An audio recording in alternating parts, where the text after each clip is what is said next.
Welcome to NPTEL online certification courses. So, this particular course name is Signal Processing for Millimeter Wave Communication for 5G and beyond. I am Professor Amit Kumar Datta, Assistant Professor at GS Channel School of Telecommunication, IIT Kharagpur. So, this particular course will be dealing with mainly the signal processing aspect and the physical layer aspect of the millimeter wave communication. Now, as you know, millimeter wave communication will be or I should say is currently of course and will be a pillar of the 5G communication and beyond, meaning it can be 6G and so forth. So, why people go for millimeter wave communication? The main reason is that when you are in the sub 6 gigahertz or your radio frequency or RF frequency is less than something around 10 or 20 gigahertz, the amount of bandwidth that you may need versus the amount of bandwidth that you have you will have a huge differences. For example, when you go for 5G and beyond, the data rate will be extremely high.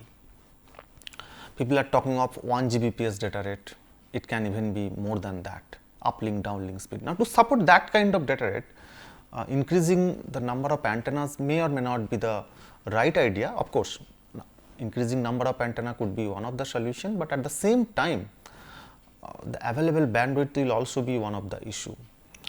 Because unless you have a larger bandwidth, such kind of data rate will be almost impossible to support it. And that is where the interest comes.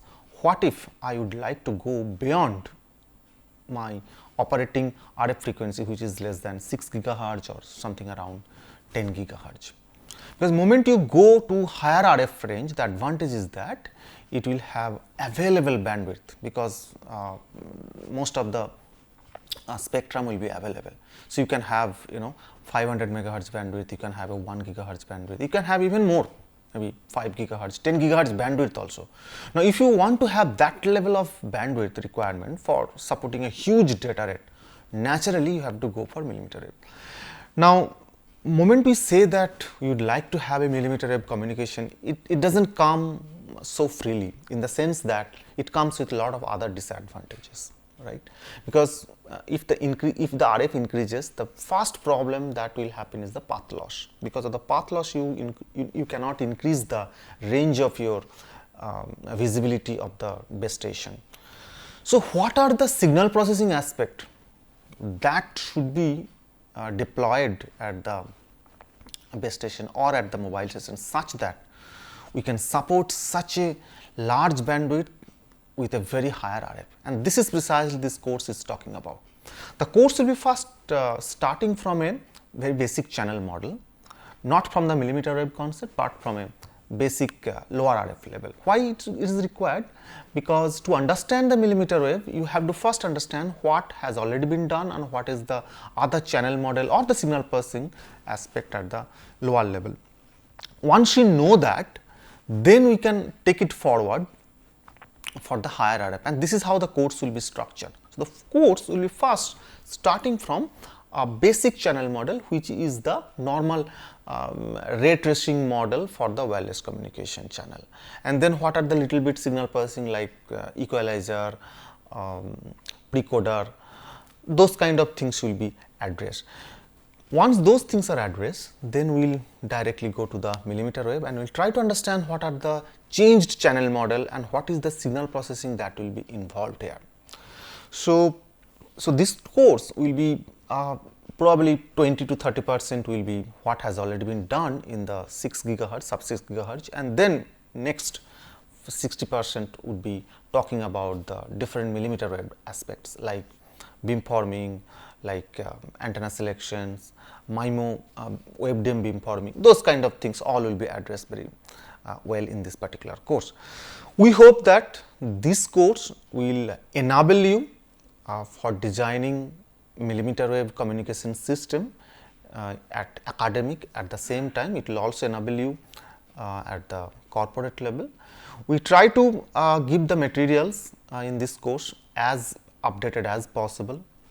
We will also ensure that this course is simple enough to understand for everybody, starting from basic to all levels.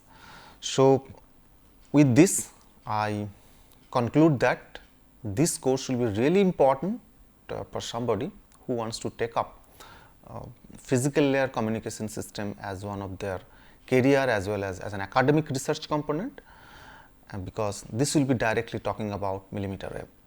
At the same time, the way we will be explaining the millimeter wave is very similar to another futuristic component called terahertz communication. Though this course will not be talking too much on the terahertz, but there will be a touch upon and components for the terahertz, because as I just said, the increasing the RF is a gradual process of 6 gigahertz to millimeter wave and beyond, right.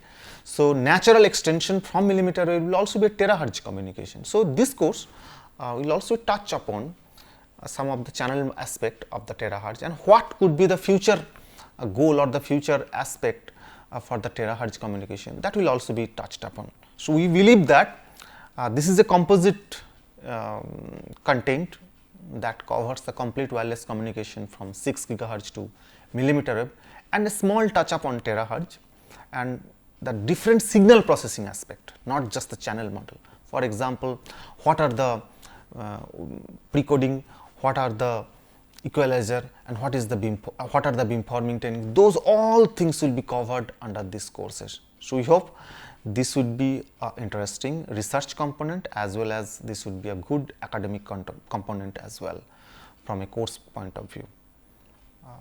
Thank you.